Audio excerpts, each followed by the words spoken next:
This is On the Overrun, a podcast about cars and the people around them. Join us for a new episode.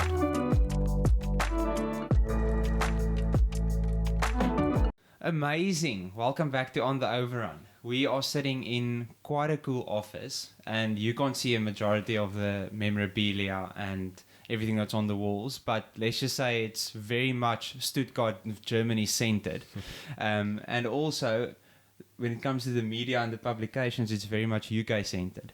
But I'm sitting today with Wilhelm Lutjeharms. That's right. How do you That's say fine. your surname? Yeah, so in Afrikaans we say Lutjeharms. Lutjeharms. And in English it's tricky. Then I put a ch in there, Lutjeharms. Lutjeharms. But it is a tricky one. Okay, we're sitting with Wilhelm Lutjeharms, whatever. He is a journalist and also a radio presenter, actually. Well, yeah, I've got a weekly radio program. Then you are a radio presenter. Mm-hmm. You are very much a media personality. But he has worked for many publications, freelanced over the years, has worked for Car Magazine, has been in the UK. Complete Porsche fanatic. I was just in his bathroom and there were still Porsche pictures in the bathroom, and the 300 SL and also a DB5. Throughout the rooms, throughout the house, it's 95% Porsche, which is amazing for me. I'm a massive Porsche fan, so that's perfect. But then there's a Clio RS in the garage, which is very interesting, but we'll get to that later. But anyway, I'm very excited to get going into the conversation. I'm sure you are too. But the obligatory question from my side would be, if you like this podcast, please share, please subscribe, please rate it 5 stars. I don't need 4.9 or 4.7. I need 5 stars because that's what gets the algorithm working in my favor. Not always nice to ask for it, but if you enjoy it, if you want to share it, send a link to someone. It really helps me and it helps the community grow as well. So thank you for that. Thank you for listening, and I hope you enjoyed this one.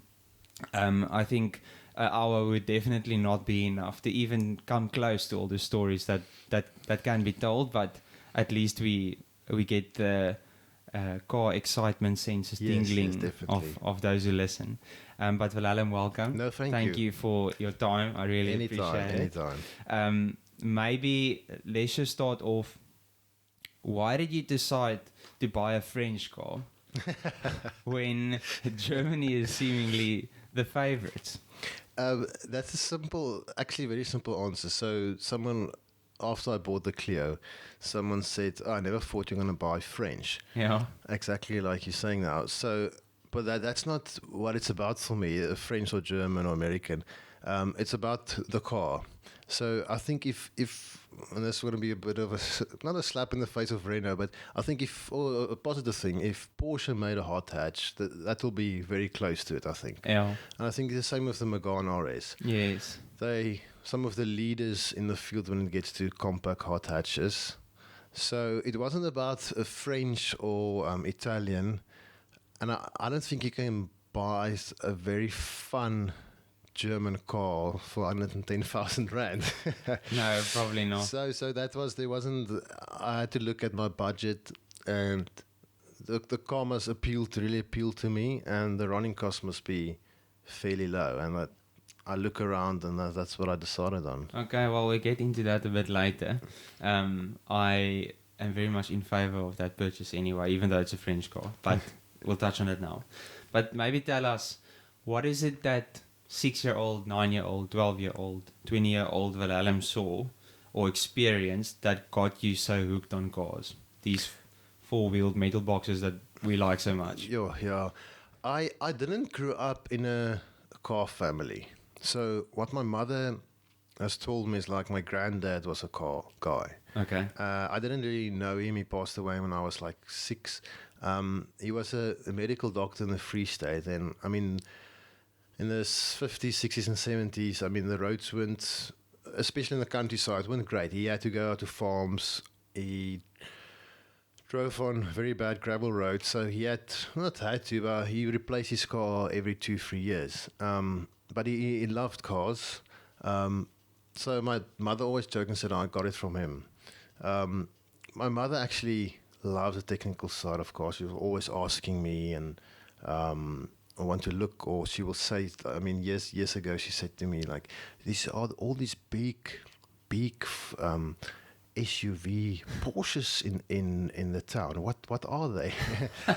She pays attention and stuff, and I think my father wasn't a car guy. He liked a Morgan from Wales. Yes. That's very odd. That is extremely odd, and one of the best experiences I've had was driving one with him in Wales for a weekend, because he said he'll pay and he'll rent one. I'm like, no, we're not going to rent one. We're going to get one for free. Yes. I'll do an article on it. So I didn't grow up with cars, but I must say my parents did try to stimulate it. So I've got it here in the shelf. The first car magazine my dad bought me was in Standard 1. It was in 1990. Car magazine with a BMW Z1 on the cover. Yes. And you remember that. And when before I went to boarding school, my dad bought me a UK car magazine, and it was a test of the McLaren F1 and the Ferrari F50, and I still remember that. And I still got the magazine. So it's things like that. He bought me a poster of Vector W8, and it's in the garage. I mean, no one knows what that is. No one knows what it is.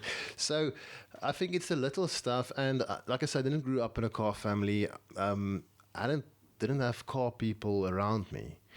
So I can't answer your question. It's like, I don't know. You read and you saw cars and you're like, this is beautiful. What's the specs? What's the 0 to 100?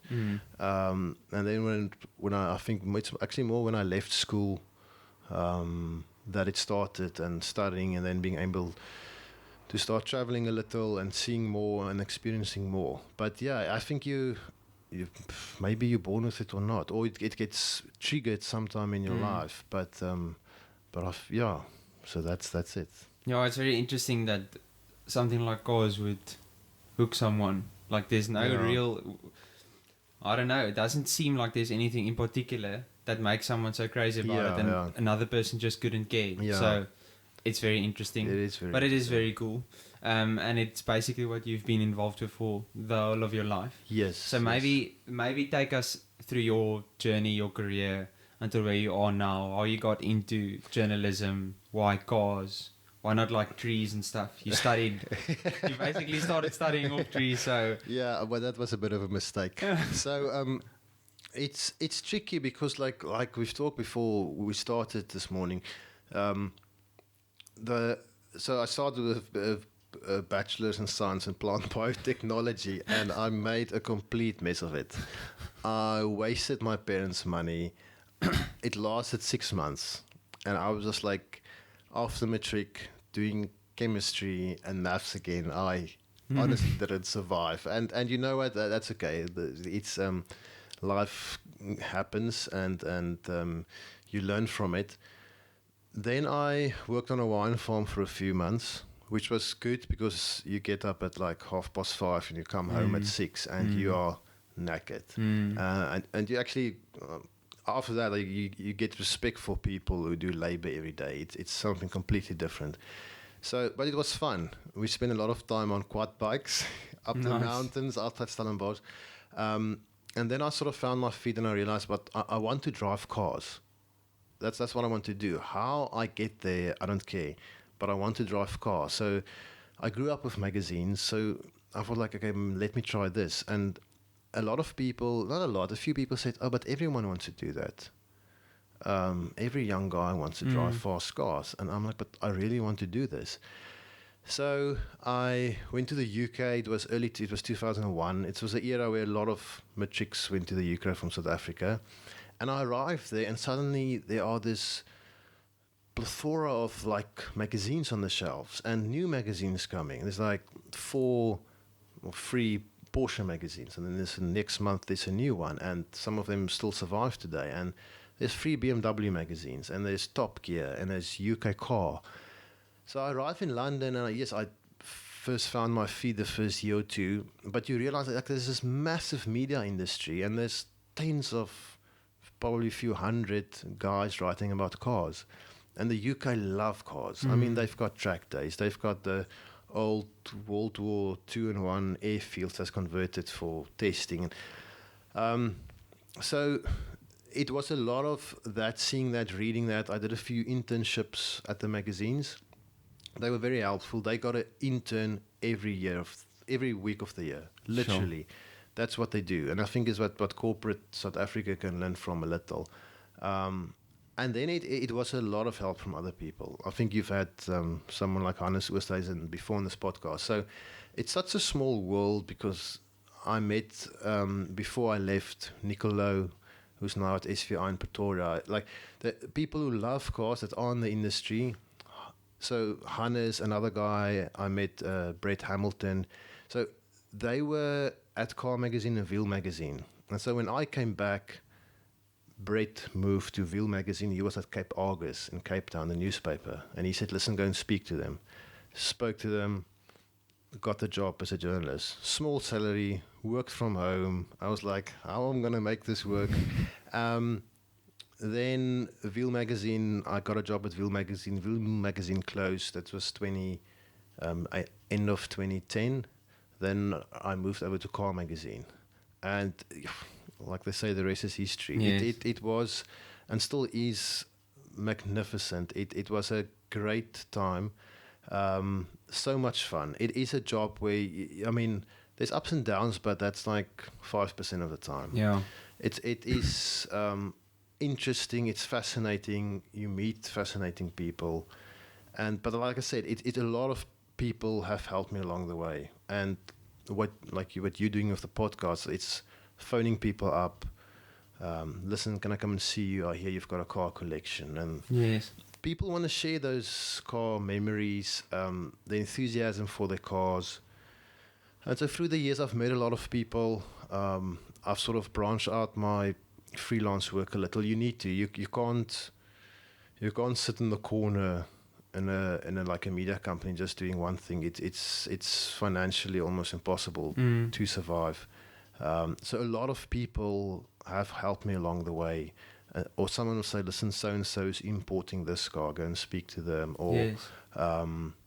Just go and chat. I don't turn up there with a camera and I want to shoot your cars or drive them. Be professional, meet them, listen, this is what we do. It's going to be for this magazine, and take it from there. So that's it in a sort of a nutshell. Yeah.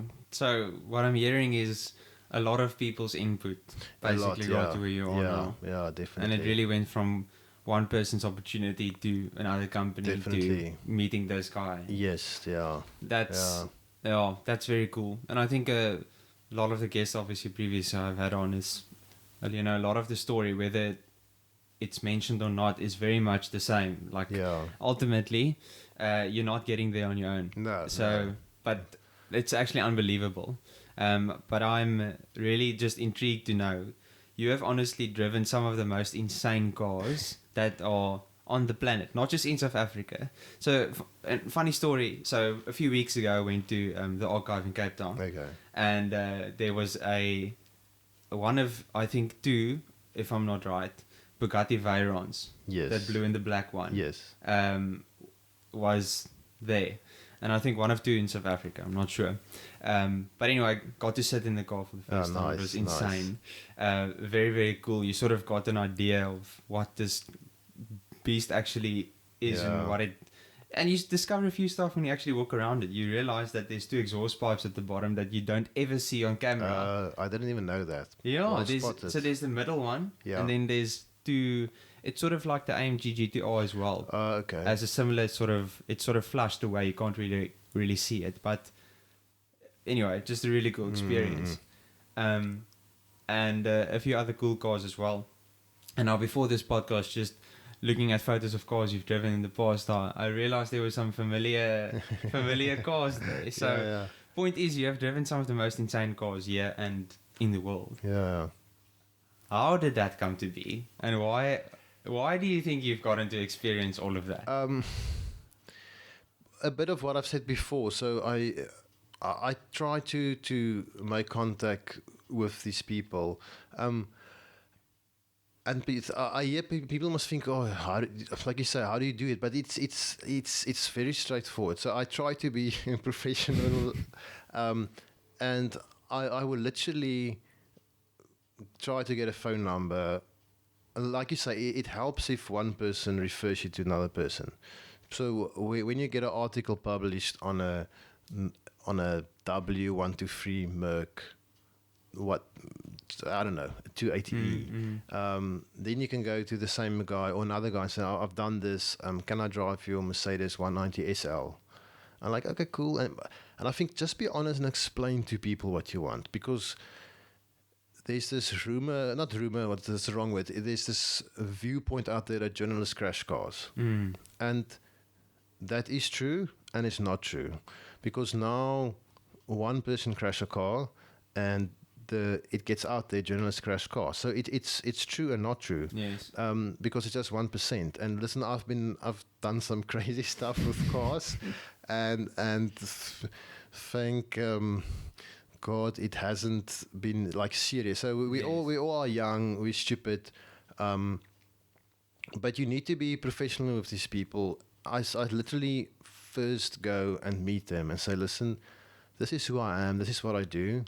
I would like to feature your car for this magazine. We will need 2 hours of your time. Can I drive it for 5 kilometers with you in the car? I would like to rev it out like 2 or 3 times, and that will be it. And usually they say yes. I had like 2 people in 17 years that said no. Sure. But that was over the phone. So if you meet someone and you're not a idiot and you look, relatively professional, and you can explain to them, this is what we want to do. We're going to drive 60 kilometers per hour for the photos, because these people most of them do not know what it entails. It's like they run a company, or they're a farmer, or they just have a normal job or not, or their cars are stored, they drive them every 4th week. So it's different scenarios, but I think just be honest, explain to them, try to be professional, and then when you get one done, to get the next one done, it's just so much easier. Make sure you give them a magazine, because that's what you promised them, and give them a set of pictures. And that's it. You don't do business with them, because then now you're hearing the stories. Oh, but this guy, he did this business deal and this went wrong. It's like, it doesn't apply to me. I don't do business with these people. I just want to ask you for like 2 hours of your time, and you get a set of pictures and a magazine. It's honest. It's easier than people think it is. Can you remember the first time you had this kind of experience where you had to go and meet someone, go and ask if you can drive their car, write about it? Yo, that's tricky. I'm trying to think now. No, I can't tell you the first time. One of the first collection stories I did was probably there was a collector in Durbanville, and he had a Mercedes-Benz collection. Yes. And I was already at Car Magazine. I phoned him up, and I was like, this is who I am. I work at Car Magazine. Can I come and see you? And he's like, yes, no, sure. So then I think the thing is, that's my contact first. People don't want to. If you turn up there with a camera flashing, they're going to chase you away. Yes. I mean, it's like anything. It's private property. It's private cars. You don't know the history, the experience before, and then just go and meet them. And I always meet them, and then at the end of that meeting, I will say, listen, so what I would like to do in the future is A, B, and C. I will contact you in 3 weeks, and then if we can maybe do a story on this car. And like we said before the podcast, people really, I don't think people buy a Picasso and phone their friends around a bar and say, listen, come and check my Picasso. But cars are so universal, and people want to share it, or maybe want to take a passenger ride. And yeah.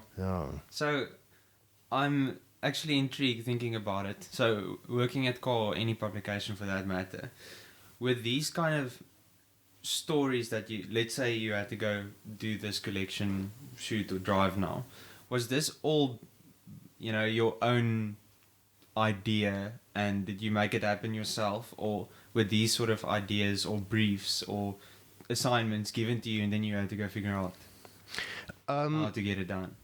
I think it helped. So from standard, grade 3, 4, like I said, when my dad bought my first magazine, I've always loved magazines, even if it's like paging through and looking at specs and pictures.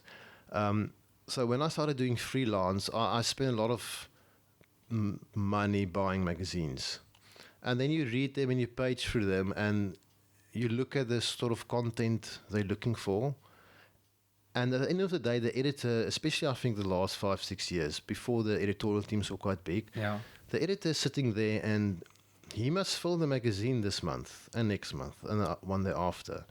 And I think a lot of so the point is you must just make their life a bit easier. Come with a proposal. So 90% of my work is done through I will write an email to an editor saying, so I know this guy, he's got these and these cars, or what about we put old and new together, or modern classic and new together.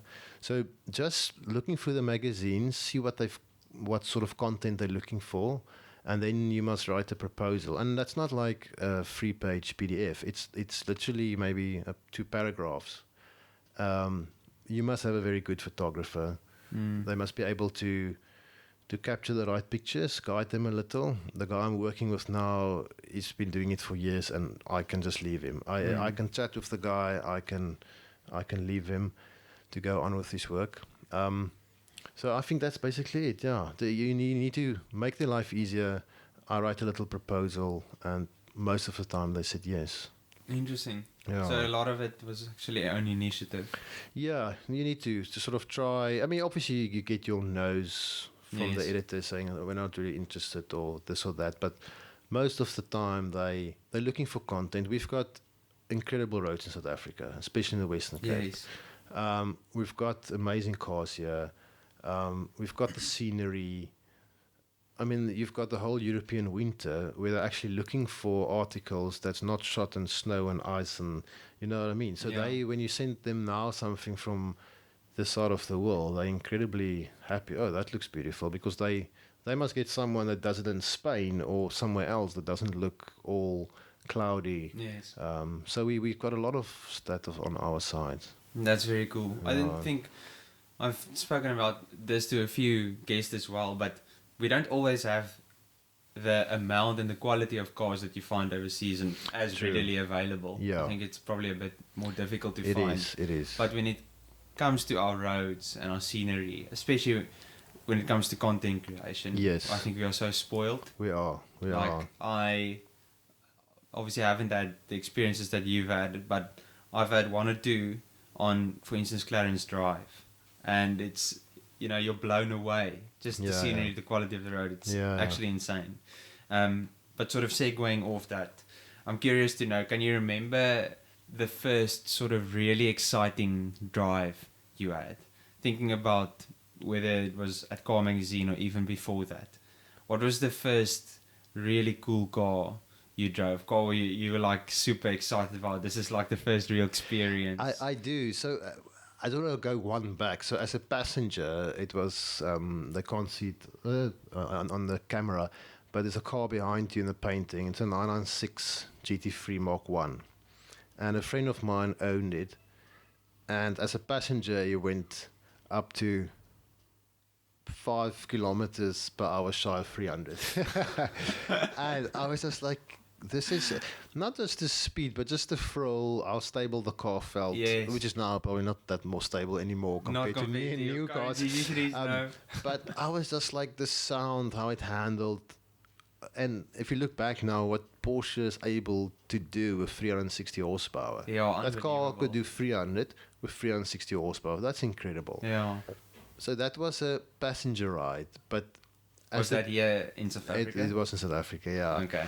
So as a young journalist, the first car, the first test car I got was a Seat Ibiza TDI. Yes. Which, like, let's be honest, it's a fancy Polo. There's a 1.9 liter TDI. This was 2006. It would be. That's the Polo's TDI. So it was, and it was fun. I mean, it was just for someone who's never owned a car, for someone who's used to, we had a 1976 VW Combi. That's the car I grew up with. And a 87 Corolla. This was like bullet fast. But to answer your question, it was the B7 Audi RS4 in 2007. Yes, the V8. So the fleet manager phoned me and said, "Listen, we've got this available. Would you want it?" And I'm trying Would I want it? I wonder. I try to contain myself and like, yes, no, that will be. Thank you. And I was just like, I think that's where you need to hold yourself sort of in, because you if you crash it, you bug it. I mean, you cannot allow that. But you also want to have fun and really drive it as hard as possible. But what was the Seat? What was the previously most powerful car? No, goodness. Like not even close. Like 100 and I don't know, 110, 120. So it's more than double. Yes, triple. yeah. Okay. And I mean, that time there was like these big advertisements at the airports. You had a big Audi, like in our Tambu, it was like a story high of the RS4 0 to 100. What was it? 4.8 or some 4.7. This blue, the well-known Audi blue. It was like one of the cars of the year, exciting cars, excluding the high performance stuff. So I was just like, yo, this. So, I mean, you get the car, and I went for a long breakfast drive, early morning. Like I left home at 6, went to Verliersdorp, and I drove it. Then you start phoning your friends. Then you're like freaking out. You pick them up, and it's so fun to. It's not showing off. It's just like you take them for a drive, and they just smile. Yeah. So the RS4 was the first fast car I experienced. So this was from here to, basically this area, driving to Verliersdorp. Verliersdorp, Franschhoek. Franschhoek Pass. Yes. That must have been insane. Rosenville and back, and then over Elshoogte. I live close to Elshoogte, and for those who don't know, it's a dual carriage 2-lane up and down. Yes. And this was before it's starting to become a little more build up now. It's a road you can. It's a heavenly 10 corners that you can experience a car on. So yeah, no, I was earning nothing, but I had a time of my life. That is insane. Yeah, no, it was lots of fun. So then after you had it for a day. Actually, no, I think it was probably longer. It was 4 or 5 days. Yeah, no, it was a good time. It was, you had some, and just like back then, I mean, you've got time on your hands. I would wash the cars myself. I love to sort of take some time, take an hour, wash the car. So you're going out the evening, wash the car, get it ready. You really make it your own for like a few days. Yes. Because it's so outside your little world. Having a car, I think people must think, sometimes you wear like sneakers or shorts, and it doesn't suit the person who buys this car, what you look like. And people must think, who's this? What's going on? But it's truly magical, yeah. But surely, I mean, thinking about, obviously, as you're a journalist, you have gotten the opportunity to drive a lot of cars you'll probably not own. Let's not say never. Yes, no. Pagani Huayra. Yeah. Let's think about that. Yeah. Surely it's a surreal experience having to drive that car, stepping into it, and you're like, as you say, in your sneakers and shorts, and you're like, how on earth did I end up here? But it must be such a surreal experience. You sort of can't believe. Yeah, no, it is very special. It is truly, and like I said, that guys don't need to bring out their cars for this. I mean, like, I'm sure if you, not just because they're wealthy, but there's other ways to spend your time than, like, this guy wants to take pictures of my car now. Like, really. But they always come out, bring their car, happy to do it.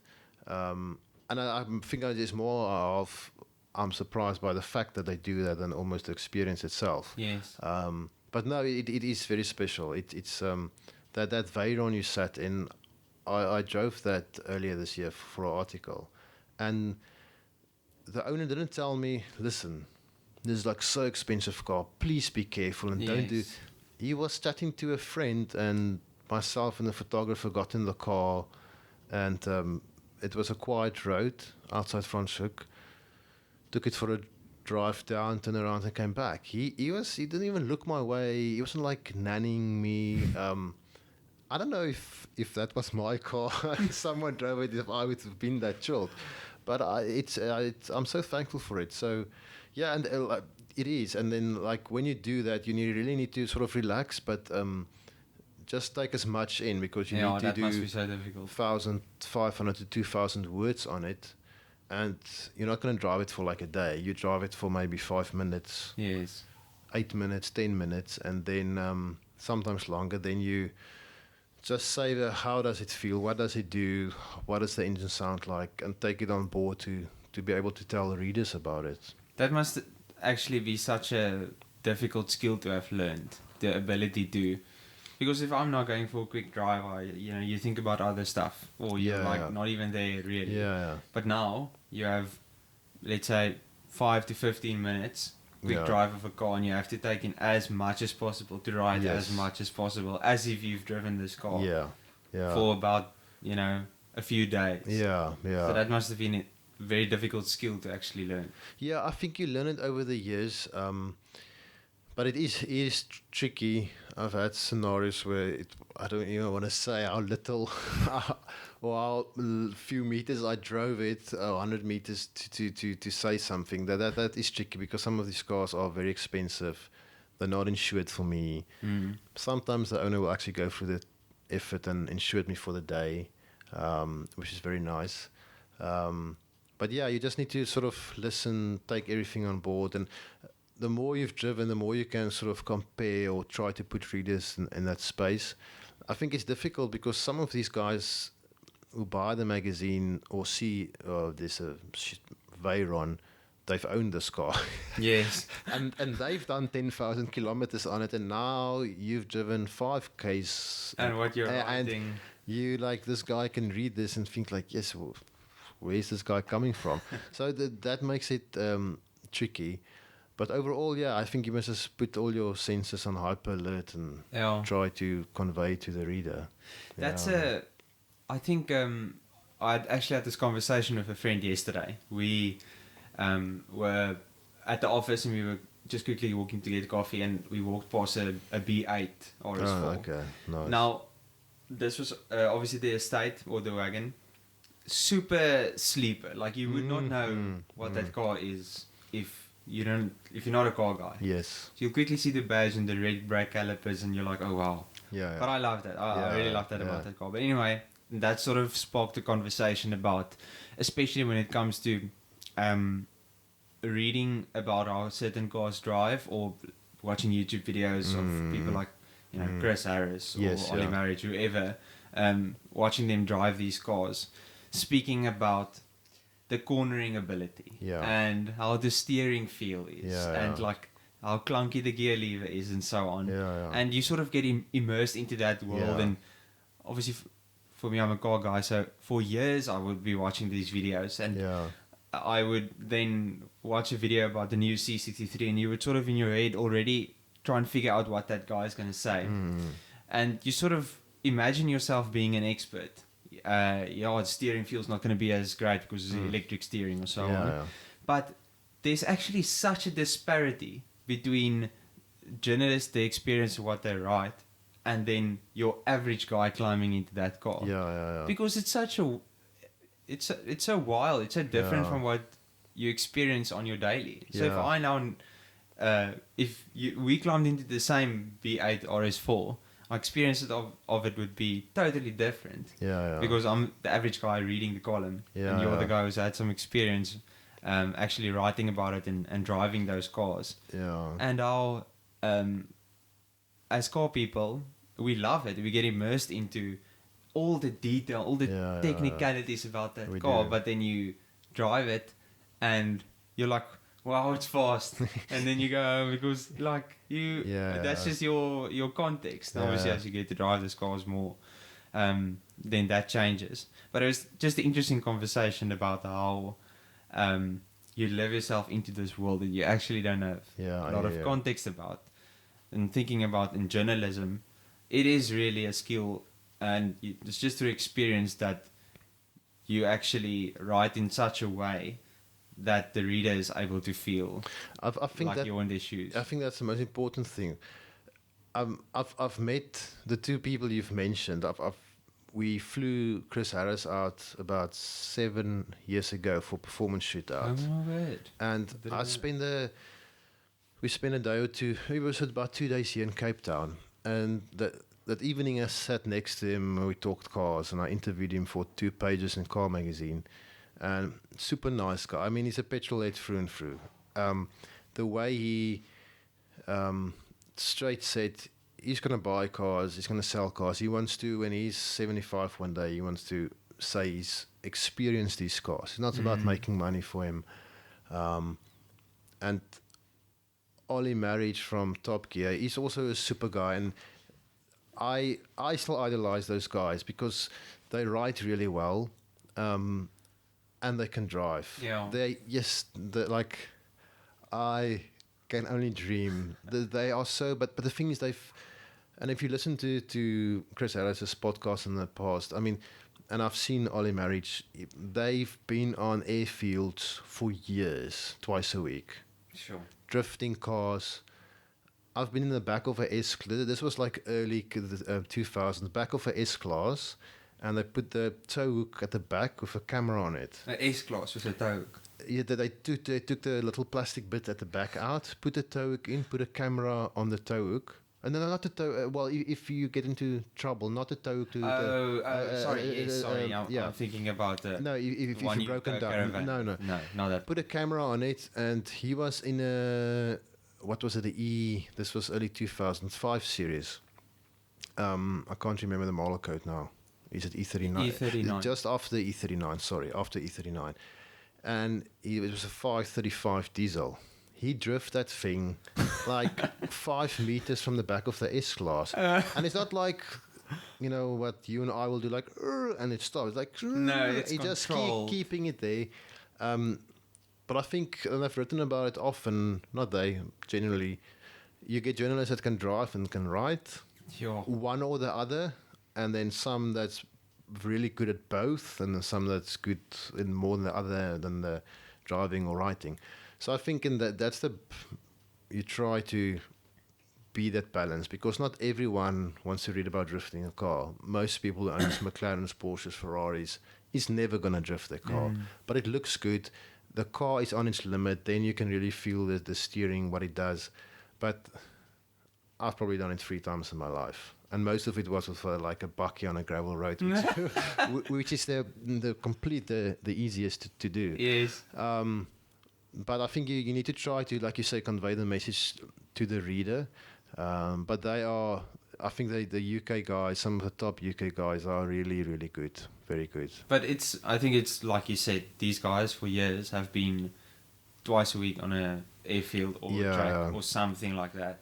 Yeah. Just putting in miles. I'm also amazed that I can't remember what video I watched where someone explained this, but I think I realized. So these days you get a lot of guys who are automotive YouTubers, but they aren't journalists. They don't work for like Top Gear or Autocar, Evo, whatever. And people love watching them, and they experience cool cars and so on. And then the one guy I was watching, I really can't remember what car he drove, but I just remember what a struggle it was for him to speak and convey what he's experiencing while driving the car on the limit. Yeah. And it clicked that these guys like Chris Harris and Henry Catchpole and whoever else, the ability they have to, like Chris Harris, I remember a video, M5 CS, new one. Now he would drift the car around the corner, sort of drifted with one hand on the steering wheel, and like weird chat about the steering feel and how the transmission is just so smooth, and then sort of straightens the car up after the corner. And I guess most 90% of people will watch that video and be like, that's cool. But I think if you, to some extent, like you maybe have experienced those cars, you get an understanding and just the appreciation for the skill that goes. Yeah, it is. To be able to to speak and tell the story and Yeah. like, engage with the camera. Obviously, that's not different than just writing. Yeah. While driving these cars on the limit. Yeah. It's No, it is a skill. unbelievable. We've worked a lot with Dion Joubert at Car Magazine, Yes. and he's a great guy, full of character. And I'll often ask him, like, one time we had an M5, and he was doing these beautiful drifts, and I was like, you make it look so easy. He's like, well, it's a bit difficult. It's a lot of power. It's heavy. But he just always tells me, he's like, no, you put your foot down and start drifting. He said, then you must just keep your foot down. Just keep your foot down and straighten the wheel. And it's true. That's what you should do. You can't tap off because then the rear tires gets grip. And then wherever the steering wheel is pointing, there you go. You'll go off. But if you keep it down, he will just spin out the rear wheels, meaning keep his foot flat, it's spinning, straighten the wheels, and he just pulls the car straight, and the wheels will obviously, the faster you go, the less it will spin. And it's like a ballerina dancing. It is truly, he's make it so, looks so beautiful, and we'll tell him, like, can you do, like, you don't want to damage the tires completely, and other people must still drive the car. But he will do it like 2-3 times for the camera, and he makes it look so beautiful. But no, it is an absolute talent to be able to do that, and then still talk to camera. No, I've got a lot of respect for those guys. No, that's very cool. But on a bit of a different note, I want to get back to your pride and joy. Yes. Your Clio RS. Now, if I got it right, this is the first car you actually like bought and owned Yes, for yourself. yes, yeah. You never really had a car. No, I didn't need one, and like Didn't need one. You're getting test cars, so there you save a lot of money. Like petrol, yeah, if you finish a petrol tank, full tank of fuel, you put in some more, but no insurance, no this. So yeah, but a few years ago, I had to buy my own car. Oh, and what a grudge purchase that was. It was, but it is nice because now, like, when, like, I'm not on a lot of WhatsApp groups, but I'm with two of my best friends, and they car people. Yeah. And it's nice to, like, every 2-3 months, we're like, that Saturday morning, the Sunday morning, we're gonna go there, and we're gonna have breakfast, and we chat and have a good catch up about cars and politics and children and everything in between, and we sometimes swap cars, and it's nice because I think you get to a stage where I think I had like 9 people driven the car by now. Like, Sure. If there's someone who really wants to drive it, I'm like, okay, please take it. Let's go for a drive. Yeah. Drive, rev it until the light comes on. It's not insured it's just insured for theft and fire. So I'm trying to. I cannot crash the car. But it's nice to have other people experience it as well. And I've had some people who's way more wealthier than me. He's got big car collections, and I told him while we had to shoot, please go and drive it. And they come back, they're like, how much did you pay for this? And like 110. Yeah, they never thought you can have so much fun for so little money. That's cool.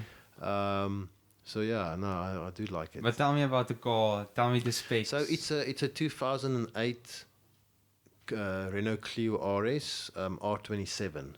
Yes, It's a bit of a very limited nice. edition that they brought in 27 into South Africa.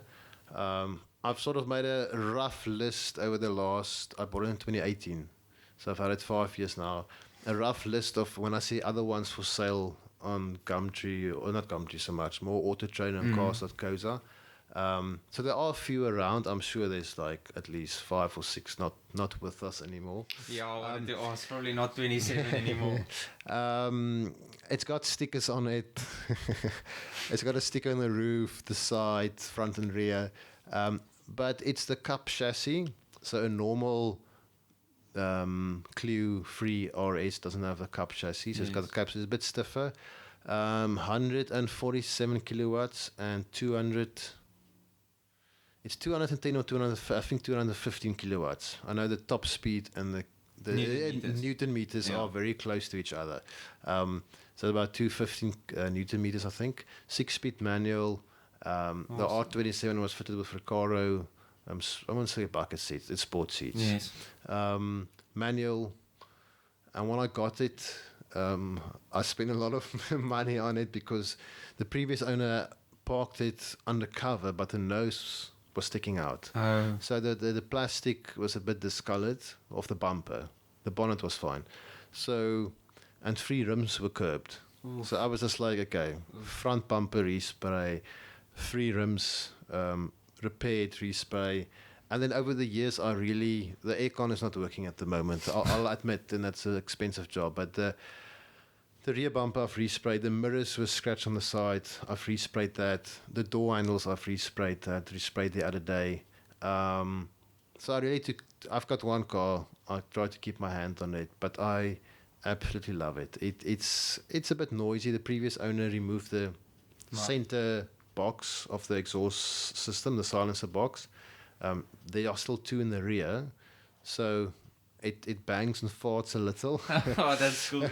So I drive it then maybe for 5 days, and then it sits in the garage on a trickle charger for a month again, and then I drive it for 2 days. So you know what? Like you mentioned Henry Catchpole. I don't know if he owns it anymore, but he had a Clio.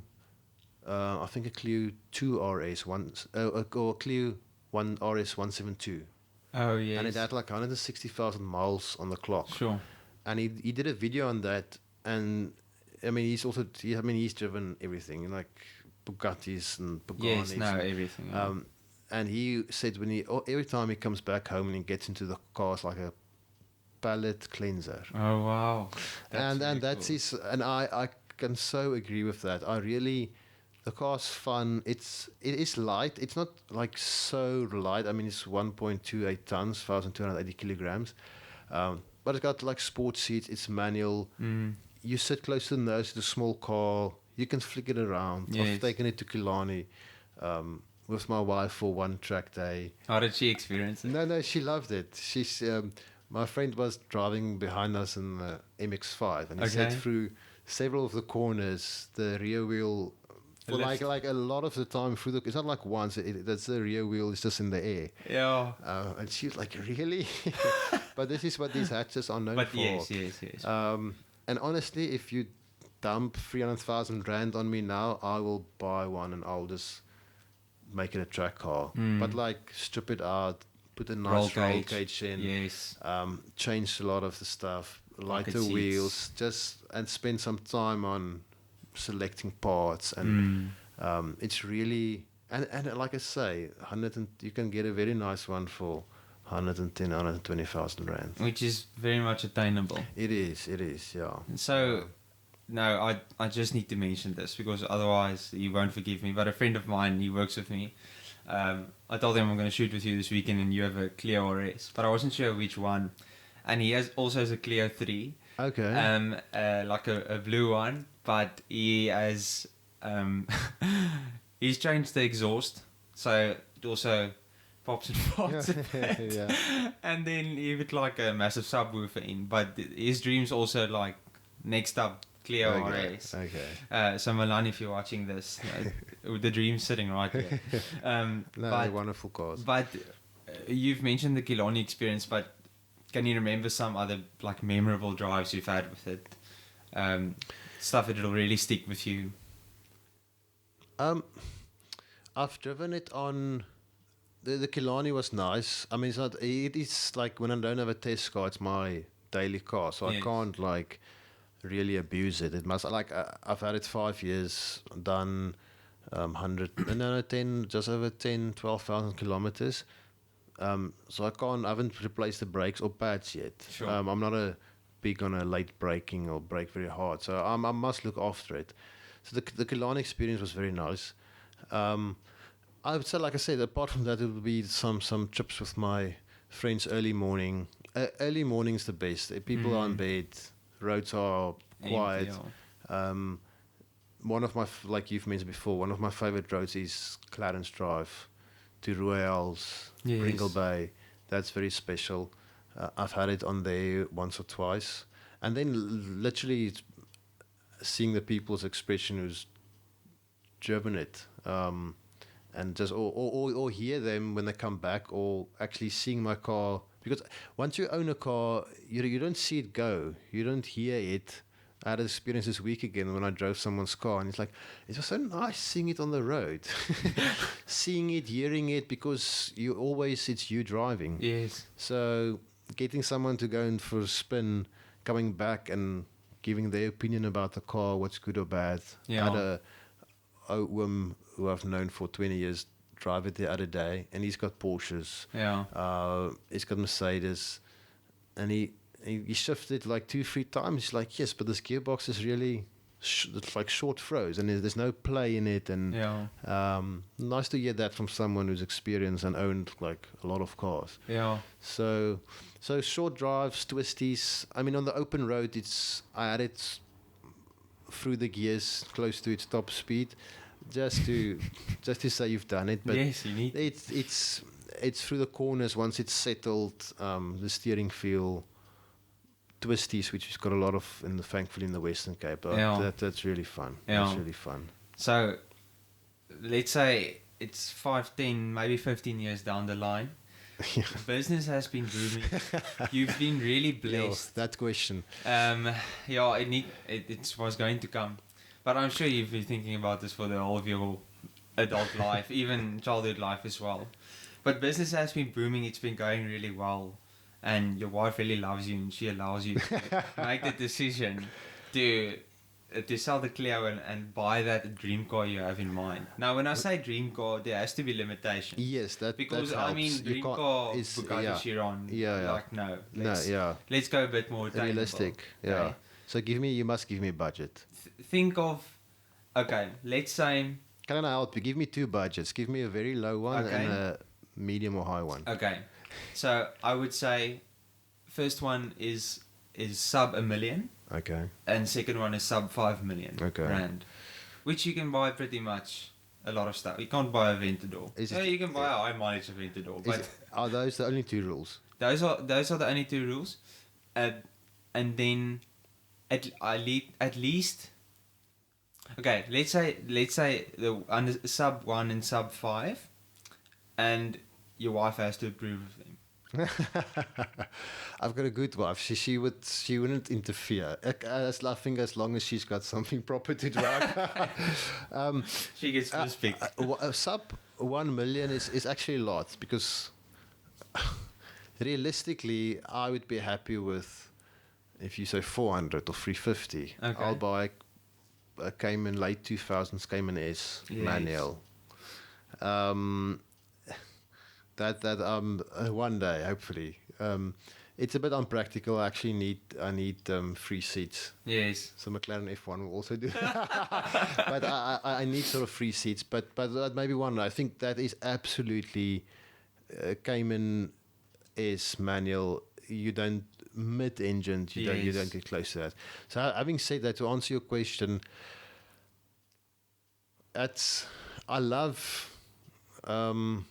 A 996 GT3 is just over, so that just over $1 million. Yeah, you can maybe, I think, with a push, maybe 999 if you can get a Ono really wants to get a good deal to offload it. Yeah, I would love a 911. But then also, I'm a big fan of the BMW M2. Oh, really? A manual one. The original one. Yeah, the first one. I think a CS is from the previous gen is way over $1 million. Yeah. I'll be very happy with the M2. It's completely the opposite side of a old 911. If I say old, for you can get a 997 Carrera for that money. You can get a 996 Carrera. Yes, very good one. But an M2 it's a bit more practical, but it's a naughty car. An M2 and older M3s and 4s as well, they're naughty cars. And that's the fun. Like I said, it's a complete opposite of if you take an M2 and like a Cayman, we've had them on shootouts before. If you drive them hard, like Porsche's approach is just to like efficient. Yeah. The gear changes it won't chirp the tires. On an M2, if you put it on the sport mode, it chirps the tires. But that's not efficient, but it's fun. But it's fun, yeah. So, a BM or a Porsche probably, yeah. There are several other ones we can like. S2000. I love it, but then you've got like $500,000 in the bank. The nice thing about the M2 is you can really fit people in the back. I've sat behind in a 240i, which is obviously Yes, shiny yeah, body, yeah, yeah. but I could actually fit Yeah, comfortably. it's a very I've sat practical behind in car. 911, and it's really a struggle. You need to lose your legs. You need to lose your legs or your head or something to fit. Because M2 late or Porsche. 2000s came in. Okay, if you go a bit cheaper, Yeah. that's possibly the next one. That's like Clio's replacement. Yeah. First things, other things must be happening. But it's. I don't think. If you look at mid-engined sports car, it's a Cayman and Boxster, and then what's next? It's like Alfa Romeo 4C, which is like double the price, and then it's McLarens and Ferraris. It's just like okay, there's a Toyota MR2, but that's like Mazda MX-5 money. Yeah. But that's like I think I just think people miss it. I don't know why they're not worth so much more. Yes. But yeah, 5 million is a wow. That's a tricky one. There's a bit more freedom in that. There's a bit. Honestly, I won't buy one car. I'm too. I probably want like $500,000 in the bank to maintain it.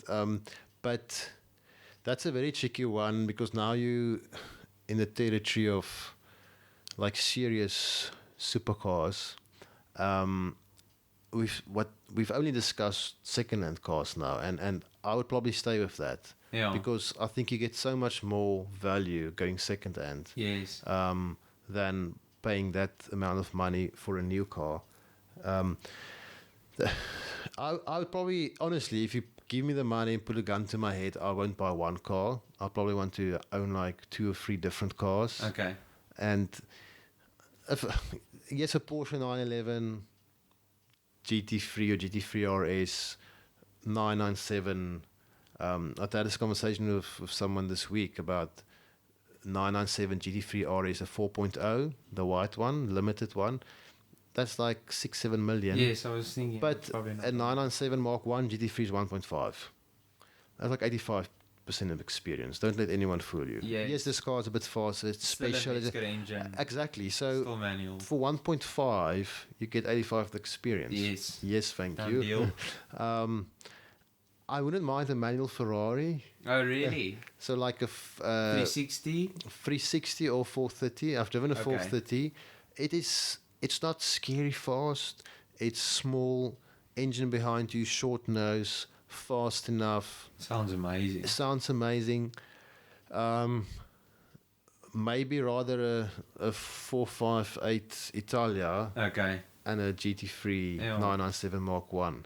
But see, you see where this conversation... I know. I cannot pick one. It's like people saying like, okay, what's your favorite clothes to wear? Well, am I going to bed or am I going out for a date? Am I going for a urn function? Exactly. So, yes. But it will need to be manual and exciting and yeah. Oh. Okay. No, it is a difficult question, like the dream car question, because... Like, what's your limitation? Where do you stay? What are you able to do? Exactly. Also, if you grow older, it really depends, obviously, what your personality is. Yeah. But maybe you'd like a bit more of a GT experience rather than hardcore sports car. I mean, like, if you take a M5, it's an absolute machine. Yes. You will leave a few non-capable supercar drivers on a mountain pass behind with the M5. Sure. And it's a sports saloon. It's comfortable, it's sophisticated, and it's so fast. So, so it's there's a car that does just everything. Yeah. And like you say, it depends what you're looking for. I drove a friend's Caterham the other day, and I love the niche British sports cars, and I was just like, this is 400,000 rand, and you'll never get bored of it. I mean, your back, if you get older, your back's going to give issues. But it is so thrilling. It's I just love it. It is just experience. And you're not going to drive it every day. It's really a, like, dessert after the meal. Yeah. But it's like food. It's like clothes. It's such a variety out there. Yeah. And also, you mentioned it about the Clio. But you actually get to experience the full spectrum of what that car has to offer. Yes, that's a good point. I think with supercars, it's my experience with supercars is very limited, but I remember like the first real experience of a sports car was a 991.1 Carrera GTS. Nice. Okay. So I didn't drive it. I was still in school, but a friend of mine's dad, and I could not believe how hard he braked, how quickly he went around corners. Like it was unbelievable what the car could do, and like he would tell you, he's not touching the limits. Yes. Like he's a oldish worm. Like he's not really gonna push it that hard anymore. He had a 458 Italia, sold it because he just couldn't use it to that extent. Obviously, it was an investment as well, but another story. But with these kind of cars, you can actually really utilize them. You can, if you're a decent driver, you can really utilize it, especially with like that little power. Yeah. But for supercars, GT3 RS, 458, whatever, it is super difficult to. No, I completely agree with you, and some of the cars I've driven, it's completely overwhelmed me. Yes. And if some of these Ferraris, if the tire temperature is not right, etc., and I didn't, I just open it in a straight line, and then you get to like 7,500, 8,000 RPM, and then you can feel and hear the tires is like they're not spinning. It's just like the car's not happy. Yeah. You go and it's lovely, the ref lights go on, and you shift, and you just like this car must be warmed up. The tires must be warm. It's intoxicating in a good way, but you need to be so on top of your game to fully experience that. And I totally agree with you. That's like a friend of mine bought 2 years ago a Mazda MX-5, and he absolutely just loves the car. And he took it to the track, and you can, like you say, without.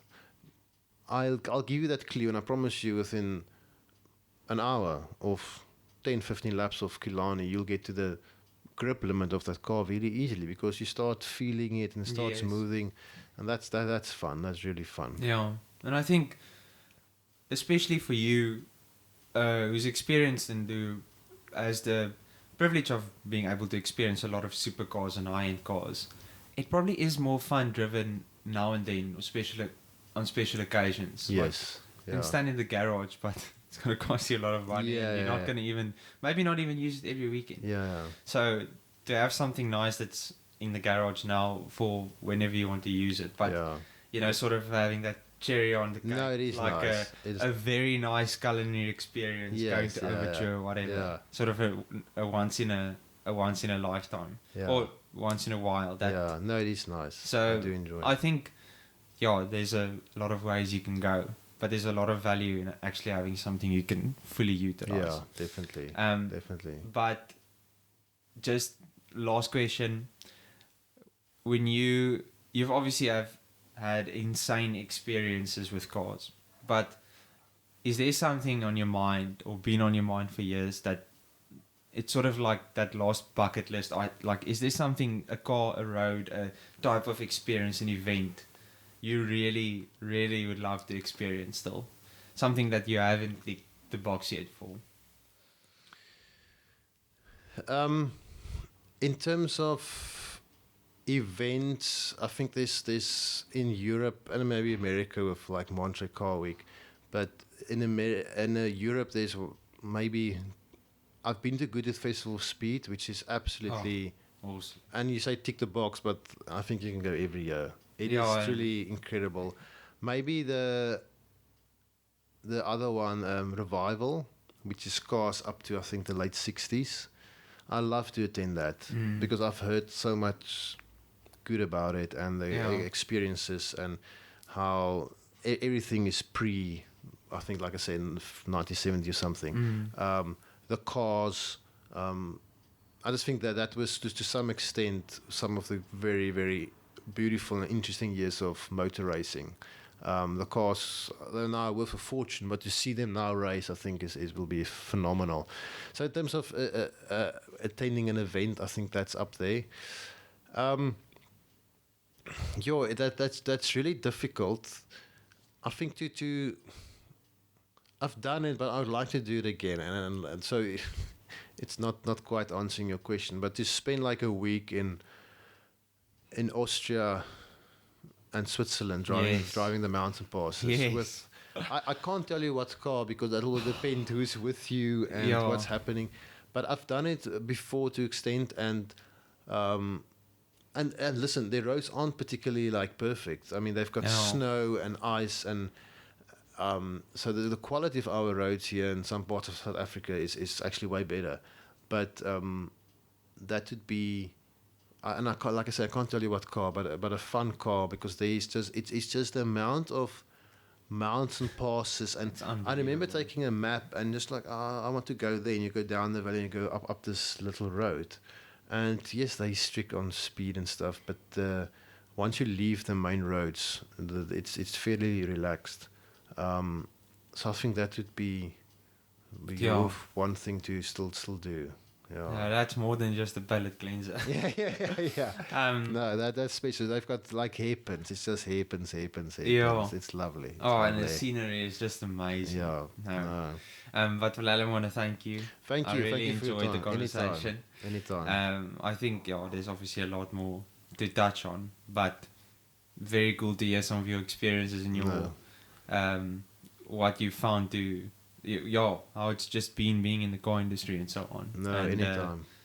Thanks a lot for that. And Thank you. thank you for listening. Thank you for watching. I appreciate it. Leave a comment. If you didn't like this podcast, maybe email me. I can't promise that I will reply. But I hope you enjoyed it. Go well until the next one. And as I usually say, rather love cars because it's better than drugs. Cheers.